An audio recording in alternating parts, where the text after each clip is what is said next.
ওম শান্তি। আজকের সাকার মহাবাক্য 10ই এপ্রিল 2024। বাবা বলেছেন, মিষ্টি বাচ্চারা, বাবার কাছে তোমরা রিফ্রেশ হওয়ার জন্য আসো। এখানে তোমরা দুনিয়ার ভাইব্রেশনের থেকে দূরে সত্যিকারের সৎসঙ্গ প্রাপ্ত করো। আজকের প্রশ্ন, বাবা বাচ্চাদের উন্নতির জন্য সর্বদা কোন রায় দেন? উত্তর, মিষ্টি বাচ্চারা, কখনোই নিজেদের মধ্যে সাংসারিক পরনিন্দা পরচর্চা করবে না। যদি কেউ শোনায় তাহলে শুনেও শোনো না। ভালো বাচ্চারা নিজেদের সার্ভিসের ডিউটি সম্পূর্ণ করার পর বাবার স্মরণের আনন্দে ডুবে থাকে। কিন্তু কিছু কিছু বাচ্চা অনাবশ্যক ব্যর্থ আলোচনা খুব আনন্দের সাথে শোনে আর অন্যকে শোনায়। এর ফলে অনেক সময়ের অপচয় হয় এবং তারপর উন্নতিও হয় না। ওম শান্তি। ডবল ওম শান্তি বলা হলে সেটাও রাইট। বাচ্চাদেরকে তো এর অর্থ বুঝিয়ে দেওয়া হয়েছে, আমি আত্মা, আমি শান্ত স্বরূপ। যেহেতু আমার ধর্মই হলো শান্ত, তাই জঙ্গলে জঙ্গলে ঘুরলে শান্তি পাওয়া সম্ভব নয়। বাবা বলেছেন, আমিও শান্ত স্বরূপ। এটা তো খুবই সহজ ব্যাপার, কিন্তু মায়ার সাথে লড়াই হওয়ার কারণে একটু কঠিন বলে মনে হয়। সব বাচ্চারাই জানে যে অসীম জগতের বাবা ছাড়া আর কেউই এই জ্ঞান দিতে পারবে না। কেবল বাবাই হলেন জ্ঞানের সাগর। কোনো দেহধারীকে কখনো জ্ঞানের সাগর বলা যাবে না। যিনি রচয়িতা তিনিই রচনার আদি মধ্য অন্তিমের জ্ঞান দেন। সেটাই তোমরা বাচ্চারা প্রাপ্ত করেছ। কিছু ভালো ভালো অনন্য বাচ্চাও ভুলে যায়, কারণ বাবার স্মৃতি হলো পারদের মতো। স্কুলে তো অবশ্যই নম্বর ক্রম থাকবে। নম্বর সবসময় স্কুলেই গোনা হয়ে থাকে। শতযুগে এরকম নম্বর দেওয়া হবে না। এটা হলো স্কুল। এই স্কুলকে বুঝতে পারার জন্য বিশাল বুদ্ধি চাই। অর্ধেক কল্প ধরে ভক্তি চলতে থাকে। ভক্তির পরে জ্ঞানের সাগর জ্ঞান দেওয়ার জন্য আসেন। ভক্তিমার্গের পথিকরা কখনো জ্ঞান দিতে পারবে না, কারণ তারা সবাই দেহধারী। এরকম কখনো বলা যাবে না যে শিব বাবাও ভক্তি করেন, তিনি আবার কার ভক্তি করবেন?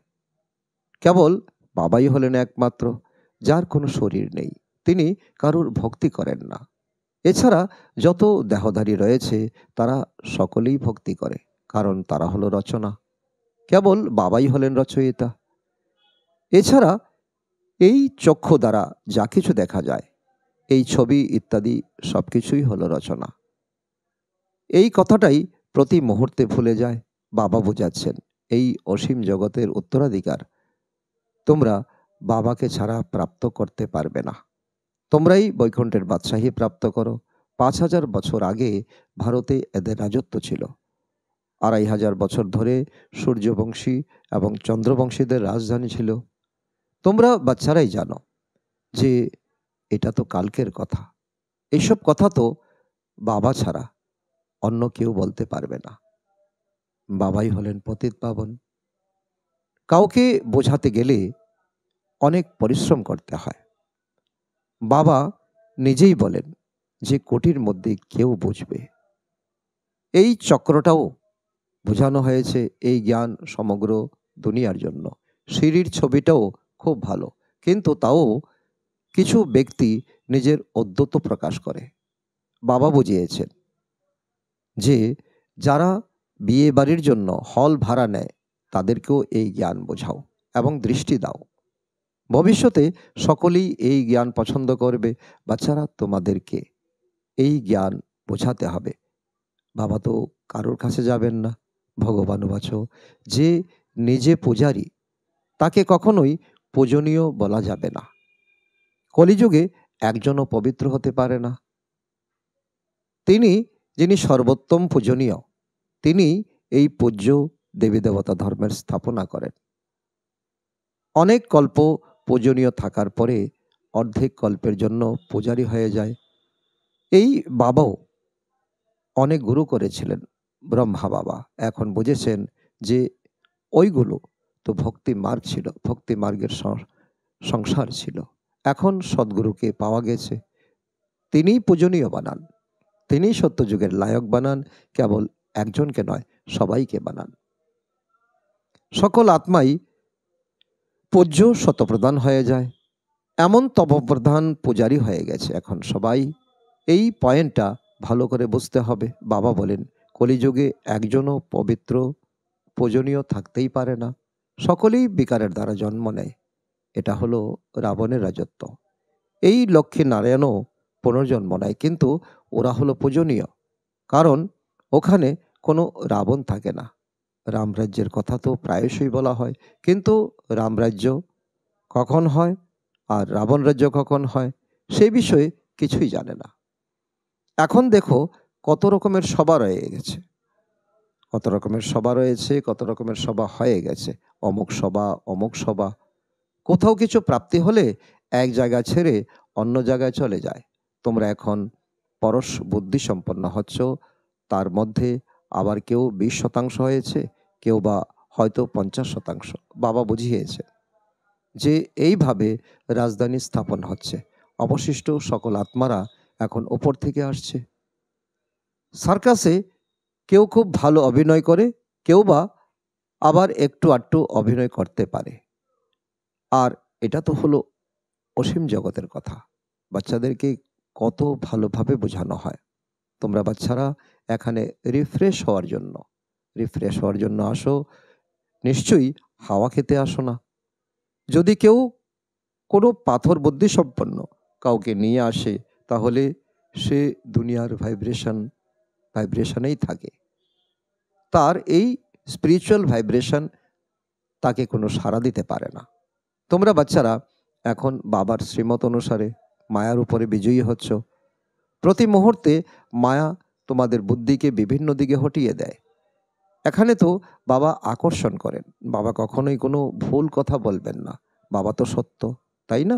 এখানে তোমরা সত্যের সঙ্গে বসে আছো, বাকি সকলেই অসত্যর সঙ্গে রয়েছে। ওইগুলোকে সৎসঙ্গ বললে খুব ভুল বলা হবে। তোমরা জানো যে কেবল বাবাই হলেন সত্য। মানুষ হয়তো সৎ পরমাত্মার পূজা করে, কিন্তু ওরা নিজেরাই জানে না যে কার পূজা করছে। এটাকে অন্ধশ্রদ্ধা বলা হয়। আগা খানের অনেক ফলোয়ার্স রয়েছে, সে যখন কোথাও যায় তখন অনেক উপহার সামগ্রী পায়, এমনকি হিরে দিয়েও ওজন করা হয়। সাধারণত কাউকে এইভাবে হিরে দিয়ে ওজন করা সম্ভব নয়। সত্যযুগে হিরে মানিক তো তোমাদের কাছে বাড়ি বানানোর পাথরের মতো হবে। এই দুনিয়ায় এমন কেউ নেই যে দান সামগ্রী রূপে হিরে প্রাপ্ত করে।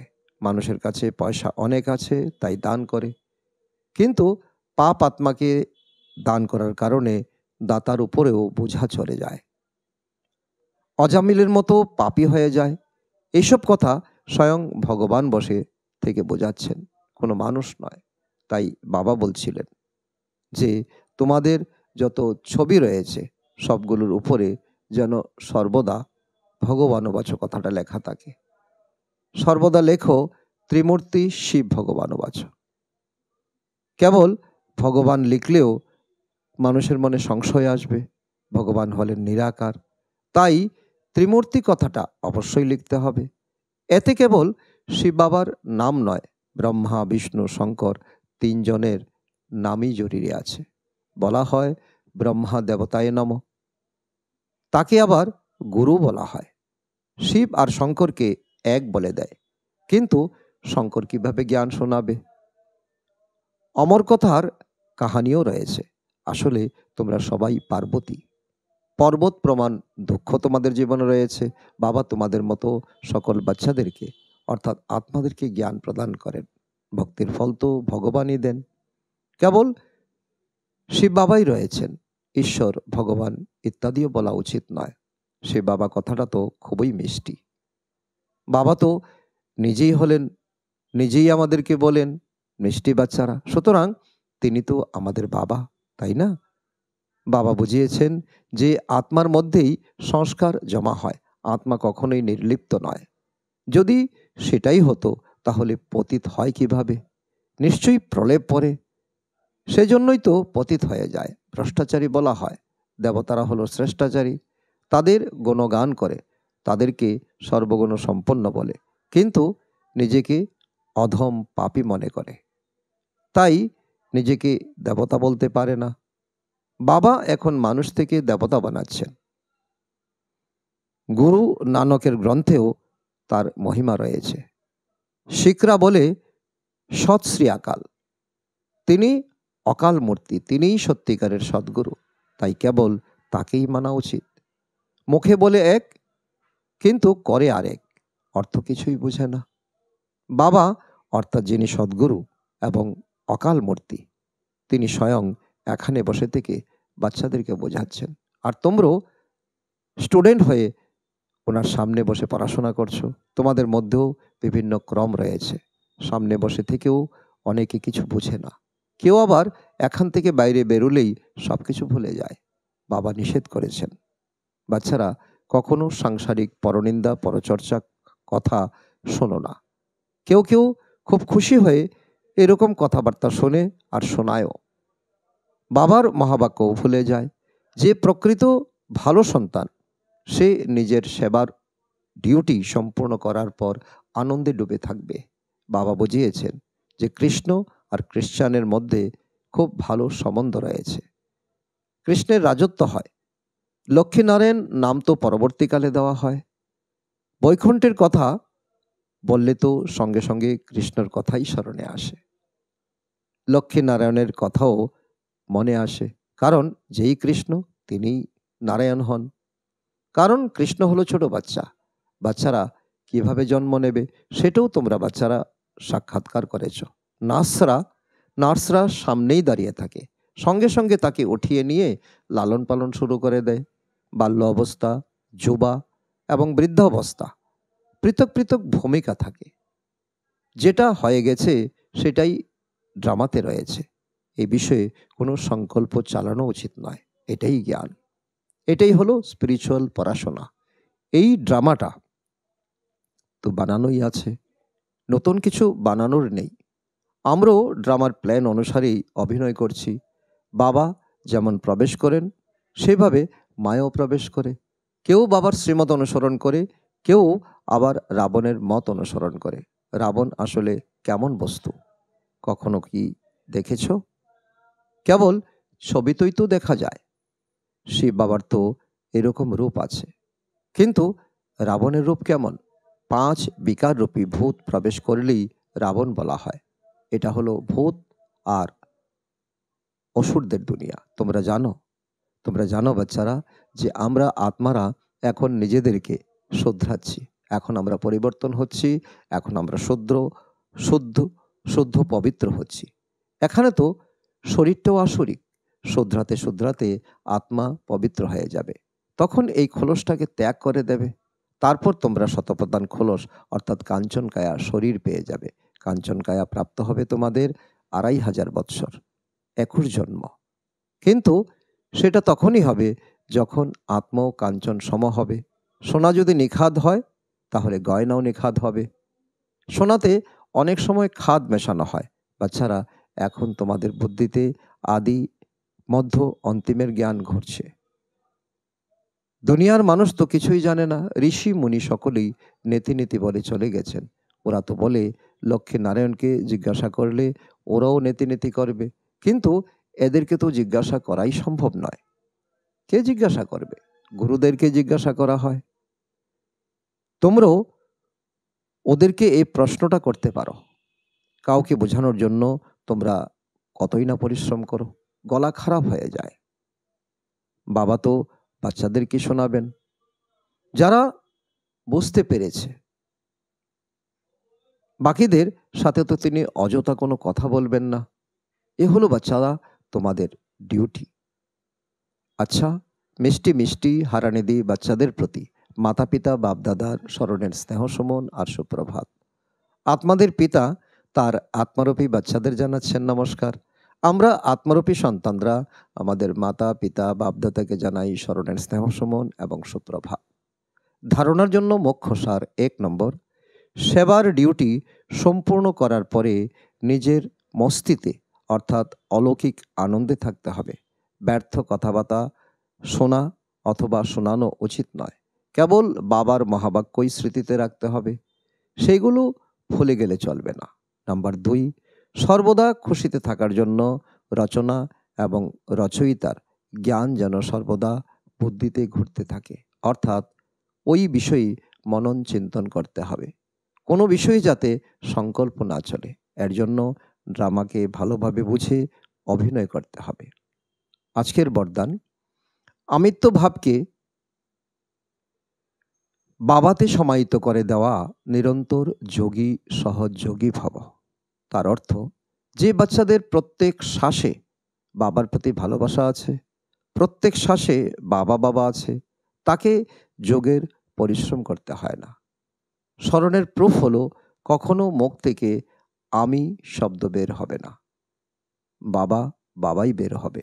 আমিত্ব ভাব বাবাতে সমাহিত হয়ে যাবে। বাবা বলেন, ব্যাকবোন বাবা করিয়েছেন। বাবা সদা সাথে আছেন। তোমার সাথেই থাকা, খাওয়া, চলাফেরা, এটা ইমর্জ রূপে স্মৃতিতে থাকলে তখন বলা হবে সহযোগী। আজকের স্লোগান, আমি আমি করা মানে মায়ারূপী বিড়ালকে আহ্বান করা। বাবা বাবা বলো তো মায়া পালিয়ে যাবে। আচ্ছা, ওম শান্তি।